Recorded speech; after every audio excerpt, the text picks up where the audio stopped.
नमस्कार, फरीदाबाद लाइव हूँ और एक बहुत बड़े मुद्दे के साथ हूँ। 10 साल से ये मामला चल रहा है।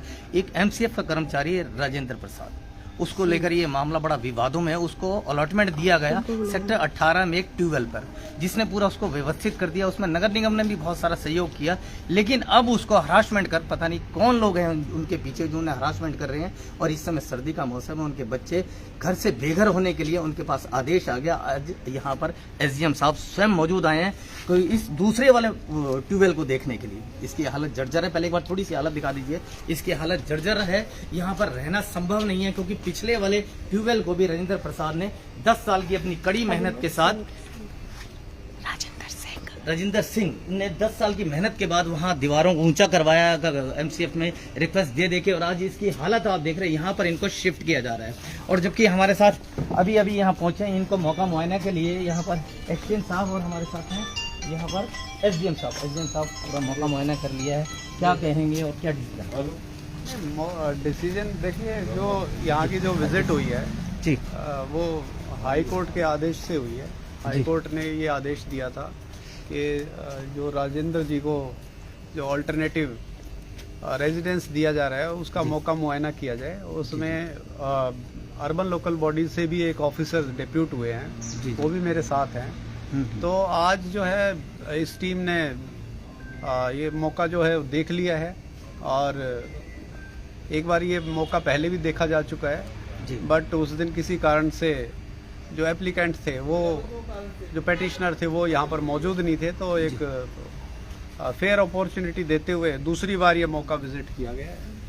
और विजिट के दौरान जो है पेटिशनर जो है मौजूद रहे हैं, और यहाँ का जो अवस्था है वो देख ली गई है। जी। अब इनका क्या इंटाइटलमेंट बनता है, क्या ये उस लायक है, ये देखना अब नगर निगम का काम है। हम यहाँ की जो रिपोर्ट है, जो अवस्था है, वो उसकी रिपोर्ट हम कमिश्नर साहब को सौंप देंगे। लेकिन सर, यहाँ पर एक अभी हाई कोर्ट का आदेश है कि उनको वहाँ से शिफ्ट ना किया जाए, क्योंकि बहुत लंबा कार्यकाल नहीं है भी उनके पास, जो उनकी ड्यूटी है जो बचा हुआ है उसमें, और उसके बाद उनके पास अभी बच्चे पढ़ने वाले हैं। ऐसी अवस्था में कहीं इंसानियत जरूर जागती है, या फिर इनके पीछे कोई ऐसा प्रभावशाली व्यक्ति है जो बार बार कमिश्नर साहब को दबाव डालता है और इनको प्रेशराइज करता है।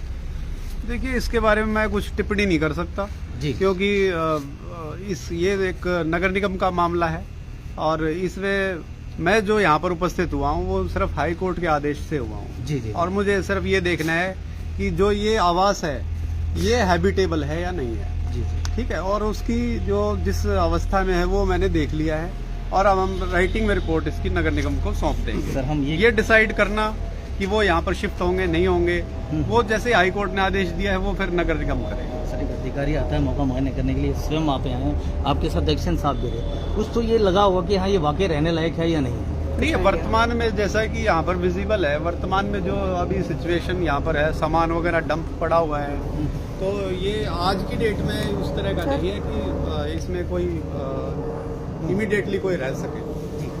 थैंक यू सर साहब। और यहाँ की हालत हम आपको एक बार फिर दोबारा दिखा देते हैं। आपको थोड़ा सा शुरुआती से मैं दिखाता हूँ आपको। सबसे पहले आप गेट आप ये देखें। प्रधान जी हमारे साथ हैं, यूनियन के हमारे साथ तमाम आप बता दें सर। यहाँ पर एसडीएम साहब और एक्शन साहब मौके पहुँचे, और अब आप भी तमाम लोग पहुँचे, आप बराबर कर्मचारियों की आवाज़ क्या कहेंगे, क्या मामला है, क्यों राजेंद्र सिंह को हरासमेंट किया जा रहा है?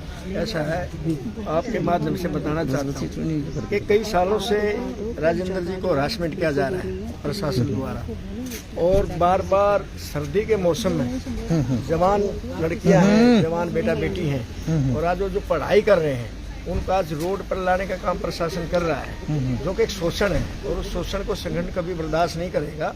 और माननीय एसडीएम साहब भी मौके पर आए हैं माननीय उच्च न्यायालय के आदेश के बाद, और उन्होंने भी स्वयं आपके माध्यम से ही बताया है कि रहने की स्थिति में नहीं है। तो जबरदस्ती करके एक हमारी जो बाउंड्री है उस जहाँ पर राजेंद्र जी रह रहे हैं उसका किसी पार्क से कोई लेना देना नहीं है, इंडिपेंडेंट हाउस है वो, और ऐसे नगर निगम के सैकड़ों कर्मचारी रह रहे हैं। आज उसको हटाने के प्रयास में ये तो एक बाढ़ आ जाएगी, फिर सबको हटा दिया जाएगा। तो इस तरह का शोषण कर्मचारी का नहीं होना चाहिए। और हम तो माननीय आयुक्त महोदय जी से भी अपील करेंगे इस पर पूर्ण विचार करके उसको, बल्कि हमने तो अपील लगाई थी कि इसके कमरा एक और बना दीजिए। पीछे जो तूफान आया उसमें इसका आगे का ढांचा सारा गिर गया था। जी। और हमने माननीय ज्वाइंट कमिश्नर महोदय से रिक्वेस्ट करके उसका एस्टीमेट बनवाया और माननीय आयुक्त महोदय के पास उसको भिजवा, इसको एक कमरा और बनाकर दे दिया जाए ताकि जवान बेटा बेटी हैं वो अपनी पढ़ाई कर सकें। ये सरकारी रेंट पर रह रहा है, माननीय आयुक्त महोदय द्वारा अलॉटमेंट दी गई है, वो गैर तरीके से थोड़ी रह रहा है और इतने सेक्टर के बीच में रह रहे हैं, किसको दिक्कत क्या है। तो हमारी तो माननीय आयुक्त महोदय जी से भी यही है कि माननीय उच्च न्यायालय के आदेशों की पालना करनी चाहिए और उनसे हम्बल रिक्वेस्ट है एक कमरा और बनाना इनको दिया जाए ताकि इनका जीवन ठीक में व्यापन हो सके। हमारे साथ पीड़ित व्यक्ति रविंदर सिंह भी मौजूद। रविंदर जी, क्या कहेंगे? अभी एसडीएम साहब यहाँ मौका मुआयना करके गए हैं, क्या चाहते हैं आप प्रशासन से? सर मेरे साथ बहुत नाइंसाफी हो रही है 10 साल से। मैंने लीगल अलॉट करा के रह रहा हूँ बच्चे के साथ में, उस मकान से मुझे बाहर क्यों निकाला जा रहा है? पहली बात तो सर ये, और आप देख पा रहे हैं सर इतने खंडर जगह में मुझे डाला जा रहा है, इसका रीजन क्या है?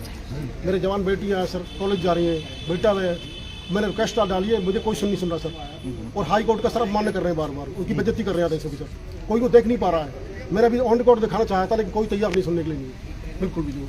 आप देखो सर इसमें कैसे रह पाऊंगा बच्चों के साथ में?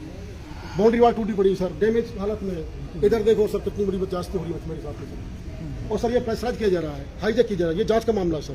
कौन कर रहा है पीछे से, क्या है सर? सर्दी में सर मैं कहाँ बच्चे को लेके जाऊँ सर? ये सर बहुत इंसाफी हो रही है साथ में। चलिए देखिए, तमाम लोग रविंदर सिंह जी के साथ जुड़े हुए हैं और पिछले काफ़ी वर्षों से एमसीएफ में कार्यरत है। ये बच्चे आप देख रहे हैं, पूरा परिवार रविंदर जी का यहाँ खड़ा हुआ है, पिछले 10 सालों से पीड़ित है। अब सेक्टर वासियों को या तो इनसे दिक्कत है या हमारे एमसीएफ कमिश्नर साहब के पास कोई ऐसा प्रेशराइज व्यक्ति है जो उनको बार बार प्रेशराइज कर रहा है कि इनको मकान खाली करके वहाँ से हटाया जाए और इस खंडर में बसाया जाए। ये रहने लायक नहीं है, जबकि एसडीएम साहब ने स्वयं कह दिया है कि एट प्रेजेंट में इसकी हालत जो है वो रहने लायक नहीं है। मैं अपनी रिपोर्ट जाकर एमसीएफ कमिश्नर साहब को सौंप दूंगा। अब रिजल्ट आना बाकी है, सिर्फ इंतजार है कि कमिश्नर साहब के पास इस बीच में किसी और का दबाव ना आ जाए जिससे के ऊपर पीड़ित रविंदर और परेशान हो जाए अपने बच्चों को लेकर। तो जुड़े रहे हमारे साथ, देखते रहे हिंदुस्तान विजन। मेरे सहयोगी भावना पाठक के साथ मैं सुरेश गौतम।